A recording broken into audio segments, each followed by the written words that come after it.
నమస్తే, welcome to gossips carriage. Politics అంటేనే ఎప్పుడు ఏదో ఒక రచ్చ.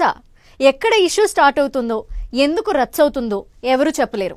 అలాంటి ఓ ఫేజే ఇప్పుడు కూటమికి కాస్త ఇబ్బందిగా మారింది. ఆ దుమారాన్ని సాఫ్ట్ గా లాంచ్ చేసేందుకు లైటర్ వేలో ఫుల్ స్టాప్ పెట్టే పనిలో ఉన్నారట సీఎం చంద్రబాబు. ఇప్పటికే డిప్యూటీ సీఎం పవన్ తో భేటీ అయి ఆల్ ఈజ్ వెల్ అని ఓ కండిషన్ ఇచ్చారు. బాలయ్య కామెంట్స్ ఎపిసోడ్ ని నెమ్మదిగా చల్లార్చే ప్రయత్నంలో ఉన్నారన్న టాక్ బయలుదేరింది. ఇటీవల అసెంబ్లీలో జరిగిన ఎపిసోడ్ పై బాబు మార్క్ ప్లాన్ అదేనా? ఈ రచ్చకి బాబు ఎలా ఎన్ కార్డ్ వేయబోతున్నారు?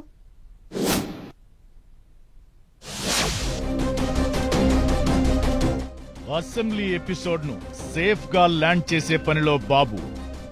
ఇప్పటికే డిప్యూటీ సీఎం పవన్ తో భేటీ, కీలక అంశాలపై చర్చ.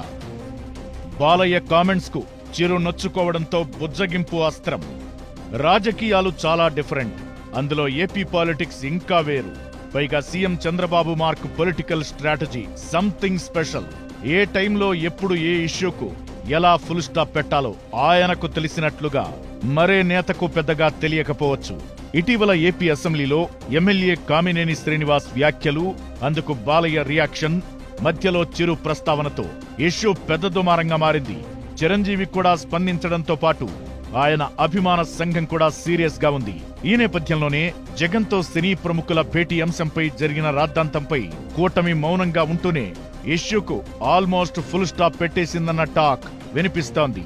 జనసేన అధినేత deputy CM Pawan Kalyan, MLC Nagababu ఇద్దరూ ఇప్పటి వరకు అసెంబ్లీ ఎపిసోడ్ పై రియాక్ట్ కాలేదు. చిరంజీవి రియాక్షన్ ను అస్త్రంగా చేసుకుని వైసీపీ కూటమిని కార్నర్ చేసే స్కెచ్ వేస్తున్న టీడీపీ, జనసేన ఆ ఇష్యూను అవాయిడ్ చేస్తున్నాయి. అయితే ఎంత కాదన్నా ఏపీలో ఇప్పుడు చర్చనీయాంశంగా ఉన్న టాపిక్ అదే. అందుకే ఆ ఇష్యూకు అలా అలా తెరమరుగు చేసేందుకు ఇండైరెక్ట్ వేస్ అన్నీ వెదుగుతున్నారట సీఎం చంద్రబాబు. వైరల్ ఫీవర్ తో ఇబ్బంది పడుతున్న డిప్యూటీ సీఎం పవన్ కళ్యాణ్ ను పరామర్శించి పనిలో పనిగా అన్ని అంశాలపై డిస్కస్ చేశారు. అక్టోబర్ 4న ఆటో డ్రైవర్ల సేవలో స్కీమ్ లాంచింగ్ పై పవన్ తో డిస్కస్ చేశారు చంద్రబాబు. జీఎస్టీ సంస్కరణలపై చేపట్టనున్న జీఎస్టీ ఉత్సవ్ కార్యక్రమం కూడా ఇద్దరు నాయకులు చర్చించారు.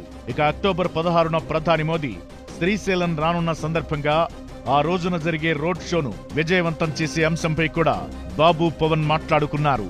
వీటితో పాటుగా మెగా డిఎస్సీపై కూడా పవన్ ప్రస్తావించినట్టు తెలుస్తోంది. ప్రభుత్వ పాలనకు సంబంధించిన అంశాలతో పాటు ఇటీవల రాజకీయ పరిస్థితులపై కూడా డిస్కస్ చేశారట. అసెంబ్లీలో ఈ మధ్య జరిగిన పరిణామాలు ఖచ్చితంగా చర్చకు వచ్చి ఉంటాయన్న టాక్ వినిపిస్తోంది. కూటమి పార్టీల మధ్య ఎలాంటి గ్యాప్, కన్ఫ్యూజన్ క్రియేట్ కాకుండా ఉండేందుకే బాబు, పవన్ భేటీ సాగిందని అంటున్నారు. పవన్ తో చంద్రబాబు భేటీతో కొద్ది రోజులుగా ఏపీ పాలిటిక్స్ లో కొనసాగుతున్న రాజకీయ వేడిని ఎంతో కొంత చల్లార్చే ప్రయత్నం చేశారన్న టాక్ వినిపిస్తోంది. బాలయ్య వర్సెస్ చిరంజీవిగా మారిన సోషల్ మీడియా వార్కు ఈ భేటీతో ఓ ఇండికేషన్ ఇచ్చినట్లయిందని అంటున్నారు. అసెంబ్లీలో చర్చ సమయంలో తన పేరు ప్రస్తావనకు రావడంతో చిరు హట్ అయ్యారు. అందుకే ఆయన ఇమ్మీడియట్ గా రియాక్ట్ అయ్యారు. సేమ్ టైం చిరుపై బాలయ్య కామెంట్స్ తో కాపు సామాజిక వర్గం ఆగ్రహంతో రగిలిపోతోందట. దీంతో కూటమిలో కీలకంగా ఉన్న టీడీపీకి ఈ ఇష్యూను సమసిపోయేలా చేయాల్సిన అనివార్యత ఏర్పడింది. ఏపీ పాలిటిక్స్ లో కాకరేపుతున్న ఈ వివాదానికి ఫుల్ స్టాప్ పెట్టేందుకు తన మార్క్ స్ట్రాటజీ ప్లే చేస్తున్నారట సీఎం చంద్రబాబు. ఇప్పటికే పవన్ కళ్యాణ్ తో భేటీ అయి చర్చించిన చంద్రబాబు సాధ్యమైనంత త్వరలో చంద్రబాబు మెగాస్టార్ చిరంజీవితో భేటీ అవుతారన్న టాక్ వినిపిస్తోంది. అలాగని నేరుగా చిరంజీవి ఇంటికెళ్లినా లేక ఆయన్ను రప్పించుకున్నా వేరే సంకేతాలు వెళతాయని ఆలోచన కూడా చేస్తున్నారట. అందుకే ఏదో ఒక ఈవెంటో లేక ప్రోగ్రాంలోనో ఫంక్షన్లోనో మెగాస్టార్ చిరంజీవి, చంద్రబాబు కలిసేలా తెర వెనుక మంత్రాంగం నడుపుతున్నట్లు గుసగుసలు వినిపిస్తున్నాయి. అలా మెగాస్టార్ కోపాన్ని చల్లార్చే ప్రయత్నం చేస్తారనే ఊహాగానాలు వినిపిస్తున్నాయి. ఇప్పటికే జరగాల్సిన డ్యామేజ్ అయితే జరిగిపోయింది. కూటమిలో రెండు పార్టీల క్యాడర్ లీడర్లు తొందరపడకుండా కట్టడి చేయడంలో చంద్రబాబు సక్సెస్ అయ్యారనే చెప్పొచ్చు. టీడీపీ సోషల్ మీడియాలో చిరంజీవికి వ్యతిరేకంగా ఎక్కడ ఏ రకమైన ట్రోల్స్, పోస్టులు రాకుండా కూడా జాగ్రత్తలు తీసుకున్నారు. మొత్తానికి బాబు రంగంలోకి దిగితే సీన్ అట్లుంటదని చర్చించుకుంటున్నారు తెలుగు తమ్ముళ్లు.